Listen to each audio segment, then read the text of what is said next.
جو تڑپ رہے ہوتے ہیں نا، تڑپ رہے ہوتے ہیں، سسکیاں لے رہے ہوتے ہیں، ان کے قریب جا کے پوچھو بابا کیا مسئلہ ہے، تو کہتے ہیں بیٹی سسرال میں دکھی ہے، بیٹا جوان ہے پر بے اولاد ہے۔ دکھ ہے نا جن لوگوں کو، ان کے پاس درد ہے، ان کی آنکھوں میں آنسو ہے، لیکن جو سکھی ہیں ان کا ماحول، ان کے معاملات سخت ہو جاتے۔ حضرت ایوب علی نبینا علیہ الصلوۃ والسلام اللہ کے پیغمبر ہیں، اللہ نے بیٹے بھی دیے، کھیت بھی دیے، بہت زیادہ جانور بھی دیے، بڑی دولت، بڑا کچھ۔ رب آزماتا بھی ہے، اس کا نظام ہے، جتنا کہ اس کے قریب ہوتا ہے اتنا ہی زیادہ آزماتا ہے۔ فرشتے عرض کرنے لگے مولا جناب ایوب، اللہ کریم نے فرمایا یہ میرا دوست ہے، ایوب میرا نبی ہے، میرا پیغمبر ہے، میرا دوست ہے۔ تو فرشتے عرض کرنے لگے مولا جو اس کو اتنا نواز دے اس نے دوست تو بننا ہی ہوتا ہے۔ ایک روایت میں 7 بیٹے، ایک میں 14 بیٹے، کھیت کھلیان باغ بڑا کچھ، تو دوست تو بننا ہے۔ تو رب کریم نے فرمایا جاؤ آزما لو، جا کے جاؤ، جا کے۔ کون کہہ رہا ہے؟ یاری تیری سونا تے ازمائشاں تیریاں اگ، اے سونا پرکھیا جاوندا ہی پہلو نال اگاں دے لگ، جاؤ آزما لو۔ فرشتے آ گئے، ایک ہی دن میں سارے باغ اجڑ گئے، جل گئے کھیت۔ ایک دن لگا، بننے میں وقت لگتا ہے، اجڑنے میں وقت نہیں لگتا۔ ایک دن لگا تو جانور ایک بیماری سے سارے مر گئے۔ جناب ایوب گھر سے باہر نکلے، واپس آئے تو ساری اولاد کی لاشیں پڑی۔ بڑا مشکل مسئلہ ہے نا، لیکن زبان پہ ایک ہی لفظ ہے، انا للہ و انا الیہ راجعون۔ حضرت ایوب صبر سے، حوصلے سے، اطمینان سے، اس پر بس نہیں، اللہ کے نبی پیغمبر، یہاں تو جو 5 نمازیں پڑھتا ہے وہ کہتا ہے مجھے بخار کیسے ہو گیا، حالانکہ میں نمازی ہوں، میں تو روزانہ سورۃ یاسین پڑھتا ہوں، میرے گھر میں فاقہ کیسے آ گیا، میں تو روزانہ صبح قرآن شریف کھولتا ہوں، پھر بھی حضرت جی میرے گھر کے اندر بیماری کا کیا لینا دینا۔ حضرت ایوب بیمار ہو گئے، 1 2 3 4 ہفتے، مہینے، سال نہیں، 16 سال بیت گئے بیمار ہیں، 16 سال بیت گئے، 16 سال۔ حضرت ایوب علیل ہے۔ ایک دن زوجہ قریب آئیں تو کہنے لگی آپ اللہ کے نبی ہیں، آپ جو بھی دعا کریں مالک قبول فرما لیتا ہے، دعا کریں آپ کو شفا دے دے۔ جناب ایوب فرمانے لگے ایک بات تو بتا، شفا کتنے دن رہی ہے؟ کہنے لگی 60 سال۔ فرمایا کھیت کھلیان اولاد مال دولت کتنا عرصہ رہا؟ کہا 60 سال۔ 60۔ آپ فرمانے لگے بیماری کو کتنے سال ہوئے؟ کہا 16 سال۔ فرمانے لگے ذرا مجھے تکلیفیں اور بیماریوں کو بھی 60 سال ہو لینے دے، پھر دعا بھی مانگ لوں گا۔ برابر تو ہو لے، ابھی تو صرف 16 ہوئے، 60 ہو لے دعا مانگ لوں گا۔ اور فرمانے لگے دعا مانگنی چاہیے پر میرے رب کو پتا ہے ایوب کس حال میں ہے، بس زبان پہ یہ لفظ آئے تو اللہ نے فرشتوں سے فرمایا تم نے جانچ لیا ہے لیبلوکم ایکم احسن عملا؟ پتہ چل گیا؟ کہ مولا چل گیا۔ فرمایا جاؤ اب میرے بندے کو نواز دو۔ بس مالک بے نیاز ہے نا، بنجر زمینیں پھر سے آباد ہو گئی، پھر سے جانور آ گئے، پھر سے وہی لہر بہر ہو گئی، بیٹے بھی اللہ نے دے دیے، مال دولت جائیداد ہر چیز، گھر میں بیٹھے شفا بھی ہو گئی۔ حضرت ایوب کی زوجہ قریب بیٹھی ہے، سکھوں کے دن آ گئے، پوچھنے لگی ایوب ایک مسئلہ پوچھنا ہے، ایک بات ذہن میں آئی، اجازت دے تو دریافت کروں؟ فرمانے لگے پوچھو۔ تو زوجہ عرض کرنے لگی حضور بتلائیے دکھ اچھے کے سکھ، دکھ اچھے کے سکھ۔ تو جناب ایوب فرمانے لگے دن سارے اللہ کے ہیں، دن سارے اللہ کے، دکھی رکھے تب بھی مہربانی، سکھی رکھے تب بھی فضل اسی کے ہیں، پر اگر میرے دل کا حال پوچھے نا تو دکھ بڑے اچھے تھے، بڑے اچھے تھے وہ دکھ۔ کہا حضور دکھ اچھے تھے؟ تو جناب ایوب فرمانے لگے جب میں بیمار تھا تو میرا رب 24 گھنٹے میں ایک دفعہ میرا حال پوچھا کرتا تھا۔ رب پوچھتا تھا ایوب تیرا کیا حال ہے، رب پوچھتا تھا، خدا خود میر مجلس بود، اللہ پوچھتا تھا۔ فرماتے ہیں 12 گھنٹے اس مزے میں گزر جاتے تھے کہ میرے رب نے میرا حال پوچھا ہے، 12 گھنٹے اس کیف میں بیت جاتے کہ اللہ نے حال پوچھا ہے۔ اور فرمایا اگلے 12 گھنٹے میں انتظار کرتا رہتا تھا کہ رب دوبارہ کب حال پوچھے گا. فرمایا 24 گھنٹے میں ایک دفعہ پوچھتا تھا. دوار عمر دراز مانگ کے لائے تھے 4 دن, 2 آرزو میں کٹ گئے, 2 انتظار میں. تو فرماتے ہیں بس یہ اس طرح حال گزر جاتا تھا. فرمانے لگے شفا تو ہو گئی, صحت تو ہو گئی, کھیت کھلیان تو ہو گئے, پر اب میرا رب میرا حال تو نہیں نہ پوچھتا. صبر کرنا سیکھیں, حوصلہ پیدا کریں. یہ چھوٹی چھوٹی باتوں پہ, چھوٹے چھوٹے معاملات پہ رونے لگنا اور چھوٹی چھوٹی چیزوں کو آڑ بنا کر ناشکری کرنا صبر پیدا کریں. یہ بہت اعلیٰ عادت. اگر آپ میں حوصلہ ہوگا نا تو گھر کے اندر بہت سارے معاملات, گھر کے اندر, دفتر کے اندر, فیکٹری کے اندر, معاشرے کے اندر صحیح رہیں گے. لیکن اگر آپ صبر کے عادی نہیں, صبر نہیں کرنا آتا, تو پھر تو بڑی جلدی آپ کے معاملات بگڑنے لگے. چوتھی عادت ہے نیکیاں کر کے ان کو بھولنا سیکھیں. نیکی کر کے بھول جایا کریں. کسی کو روٹی کھلا کے اسے یاد نہ رکھیں, کسی کو رستہ دکھا کے پھر اسے یاد نہ رکھیں, کسی کو ایک دفعہ 10,000 قرض دے کے اس کی مشکل میں پھر دوبارہ اس کا ذکر نہ کریں. یہ خوبصورت لوگوں کی علامت نہیں, یہ کمزور لوگوں کی علامت. جو کمزور لوگ ہوتے ہیں نا, چھوٹے لوگ, وہ اس کا ذکر کرتے ہیں.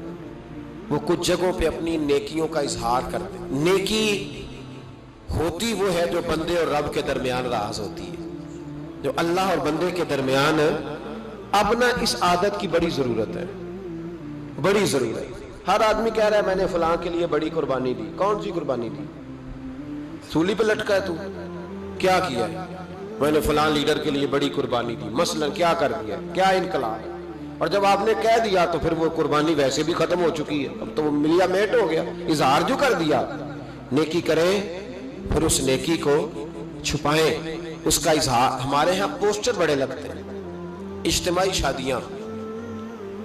یہ جناب یہ لوگ نا, یہ رمضان شریف چڑھتے ہی ہمارے پاس پرچیاں لے کے آتے ہیں, جمعے میں اعلان کر دیں 4:30 بجے تک غریب سارے فلاں جگہ پہنچ جائیں, وہاں آٹا بانٹا جائے گا.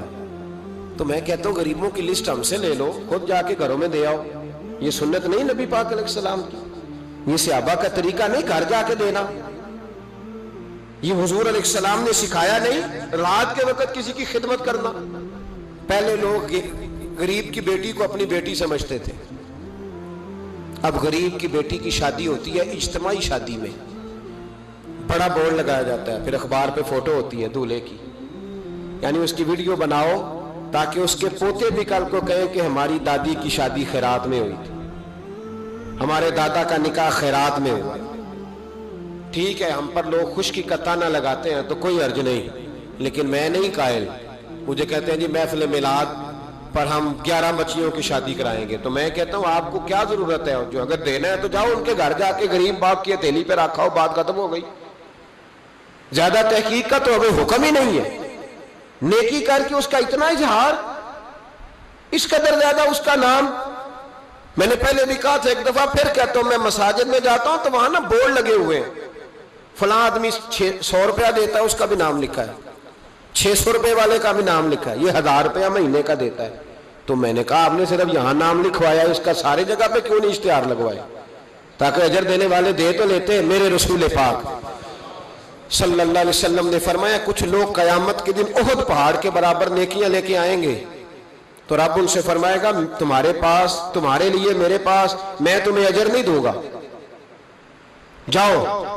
یا اللہ ہم کہاں سے اجر لیں؟ تو رب فرمائے گا انہیں سے اجر لو جنہیں دکھانے کے لیے تم نیکی کرتے تھے, میرے لیے تو کی نہیں. اپنی نیکیوں کو چھپانا سیکھیں.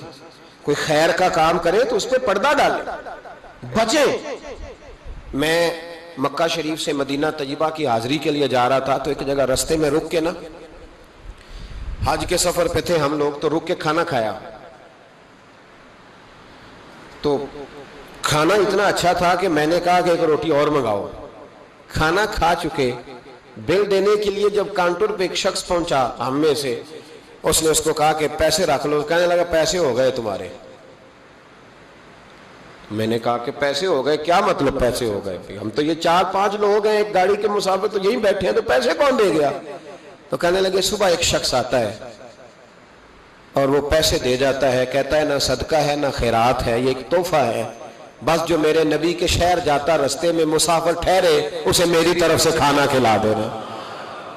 میرا دل چاہا کہ میں اس کے لیے دعا کروں کہ اس کا جذبہ محبوب سے محبت غلامی، میں نے کہا نام بتا دے۔ کہنے لگے، وہ شخص کہنے لگا، پاکستانی تھا، کہنے لگا اللہ کی قسم ہمیں بھی نام کا نہیں پتا۔ اس نے کبھی بتایا ہی نہیں، وہ بتاتا ہی نہیں، کہتا ہے بس جو تمہیں مسافر ملے نا محبوب کے شہر جاتا اور جہاں رک جائے اسے کھانا کھلانا، میں اپنے محبوب کے مہمانوں کی میزبانی کرنا چاہتا ہوں۔ او خدا کے بندو، نیکی تو اس کا نام ہے۔ حضرت عبداللہ بن مبارک رحمت اللہ علیہ کوفے جایا کرتے تھے، رستے میں ایک سرائے تھا، آج کل ہوٹل ہوتے اس موقع پہ سرائے تھے، مسجدوں کے ساتھ مہمان خانے بنے ہوتے، وہاں ایک نوجوان بڑا غریب سا، اس کا شوق تھا لوگوں کی خدمت کرنا۔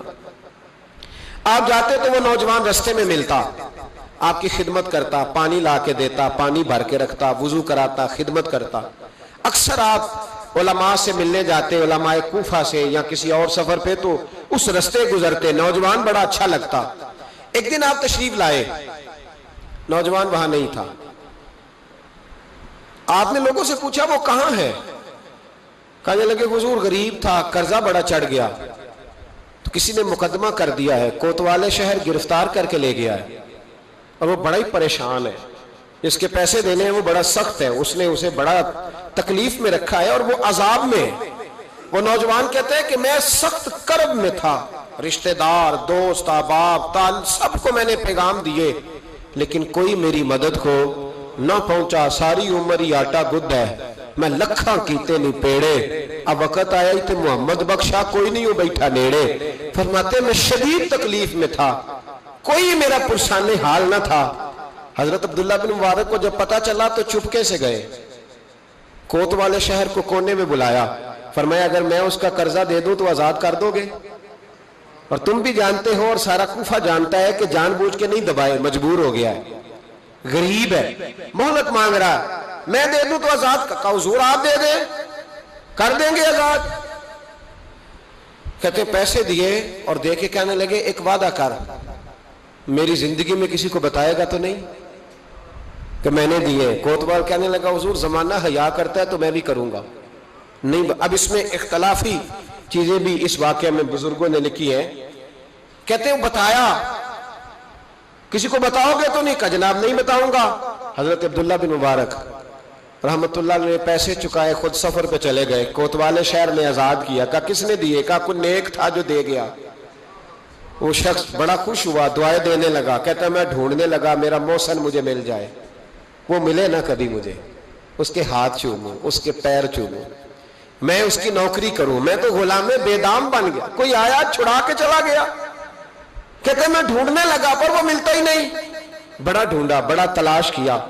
فرماتے ڈھونڈتے ڈھونڈتے تلاش کرتے کرتے عمر بیت گئی۔ جناب عبداللہ بن مبارک کئی دفعہ وہاں آئے تو وہ نوجوان کہتا میں نے بابے کو بڑی نصیحتیں کی، بڑی نصیحتیں کی، میں نے کہا حضور آپ بھی نیک ہیں، فلاں مفتی صاحب بھی بڑے نیک ہیں، پر نیک تو وہ تھا نا جو میرے پیسے دے گیا، میں انہی کو نصیحتیں کرتا رہتا، سمجھاتا رہتا۔ تو کہتے وہ مجھے کہتے دعا کر اللہ مجھے بھی ویسا بنا دے۔